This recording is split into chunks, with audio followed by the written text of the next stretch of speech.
तो दोस्तों कल रात को ही इकोनॉमिक टाइम्स की तरफ से एक बहुत ही अच्छी खबर निकल कर आई। ये वही खबर है जो एक्चुअली आप जानना चाहेंगे, आपका दिल खुश हो जाएगा, बिना कहे आप सब्सक्राइब भी कर देंगे।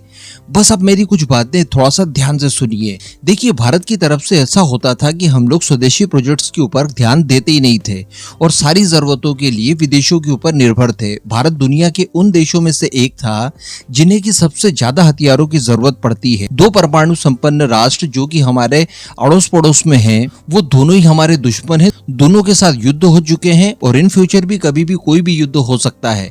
ऐसी परिस्थिति से निपटने के लिए भारी भरकम मात्रा में हथियारों की आवश्यकता पड़ती थी, लेकिन इसके बावजूद हम लोग दूसरे देशों से हथियार खरीदते थे।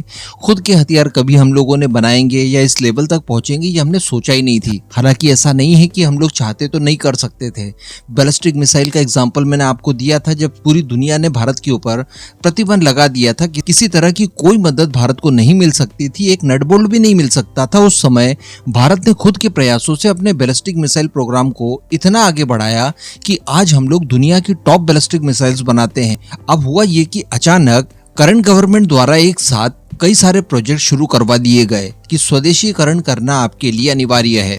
ऐसी परिस्थिति में आप खुद सोचिए कि एक प्रोजेक्ट को जब दूसरे देश कंप्लीट करते हैं तो उसमें 15 से लेकर 20 सालों का समय देते हैं, लेकिन हमने उसी 15 से 20 सालों के समय में कई सारे प्रोजेक्ट एक साथ चला दिए। उसमें तेजस मार्क 1A जो कि तेजस का अपग्रेडेड वेरिएंट था वो भी शुरू करवा दिया। उसके बाद तेजस मार्क 2 परियोजना भी ला दी जो कि रफाल वाली कैटेगरी तक हमें पहुंचाने में सक्षम थी। इसके बाद हम लोगों ने M का जो कि 5th जनरेशन का फाइटर जेट है, इवन 5.5 जनरेशन का है, वो भी पैरेलली शुरू करवा दिया। इतना ही बहुत था, इसके अलावा हम लोगों ने नेवी के लिए टेड-BA प्रोग्राम भी शुरू करवा दिया।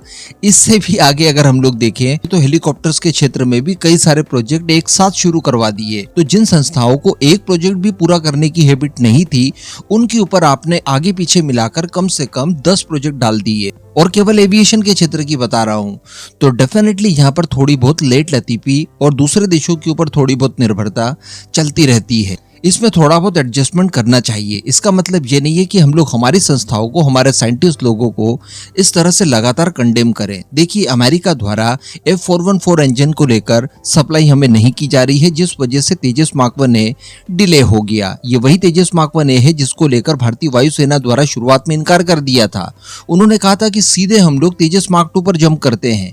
वो तो अच्छा, वो उस समय मनोहर पर्रिकर साहब थे जो कि हमारे डिफेंस मिनिस्टर थे। उन्होंने मना कर भारतीय वायुसेना को 83 की संख्या में तेजस मार्क 1A को ऑर्डर करवाया।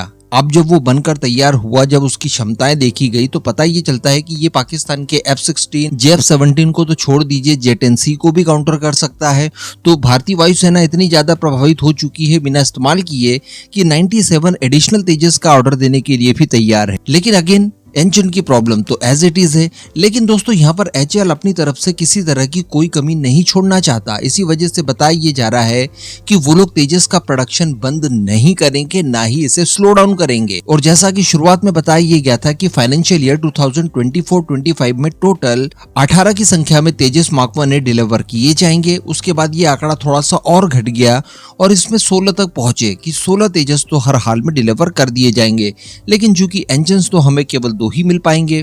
तो ऐसी परिस्थितियों के बावजूद HAL द्वारा, आप सभी को याद होगा मैंने आपको बताया था वीडियो बनाकर कि 6 तेजस मार्क 1A ऑलरेडी बनकर तैयार हो चुके हैं, जिनमें केवल और केवल इंजन्स की कमी है। इसके अलावा बताया ये जा रहा है कि HAL अपने फुल पोटेंशियल के साथ काम करते हुए इस फाइनेंशियल ईयर में कम से कम 14 की संख्या में तेजस मार्क 1A के एयरफ्रेम्स बनाएगा। यानी कमी बिल्कुल भी आपको देखने के लिए नहीं मिलेगी। ठीक है, 18 या 16 नहीं, लेकिन 14 का आंकड़ा हम लोग छू कर रहेंगे, ये HAL की तरफ से बताया जा रहा है, ताकि अल्टीमेटली HAL के ऊपर किसी तरह की कोई उंगली ना उठे।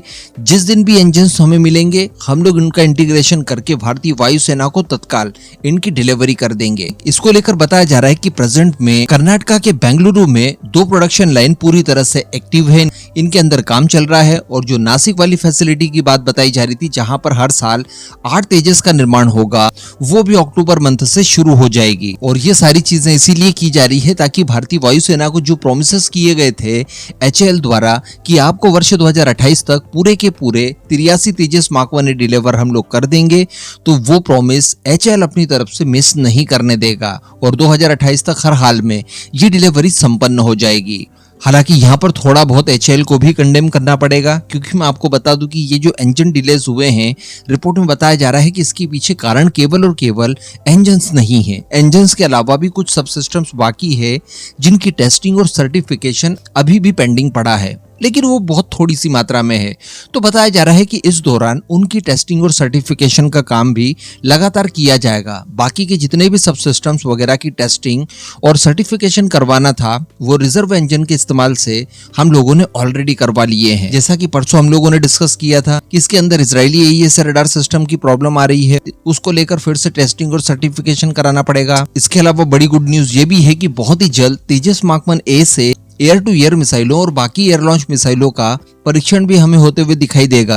यानी हम लोग एक्सपेक्ट कर रहे थे कि चूंकि डिलीवरी के लिए इतनी जल्दबाजियां की जा रही है, तो शायद तेजस इन सर्विस जब होगा तब हम लोग इनके परीक्षण करेंगे, लेकिन नहीं, बताया जा रहा है कि उनका परीक्षण भी इसी के साथ किया जाएगा। इसके साथ साथ बताया जा रहा है कि 97 एडिशनल तेजस मार्क 1A का जो ऑर्डर दिया जाना है, उसको लेकर भी रूपरेखा तैयार की जा रही है। इसके लिए जनरल इलेक्ट्रिक से बात की जा रही है कि आपकी इंजन सप्लाई की प्रोसेस क्या क्या है, उसके अनुरूप हम लोग हमारे आगे के प्लानिंग्स करें, क्योंकि एडिशनल 97 तेजस के लिए सरकार द्वारा मंजूरी दे दी गई है। इसमें 120 इंजन की रिक्वायरमेंट होगी, तो वो तरीका ढूंढा जा रहा है जिससे कि इंजन सही समय पर हमें मिल जाए। तो अब आप बताइए कि क्या हम लोग किसी भी तरह से पिछड़ेंगे इन सब चीजों के बाद? मैं कहूंगा नहीं, क्योंकि अल्टीमेटली क्वेश्चन यही किया जाएगा कि ठीक है, आपके पास अमेरिका के इंजन्स नहीं आ पाए, लेकिन आपने अपनी साइड से जो काम करना था वो किस लेवल पर किया है और उसकी स्पीड क्या रही है। इस पूरे मुद्दे पर अब आपका क्या मानना है, नीचे कमेंट करके जरूर बताइएगा।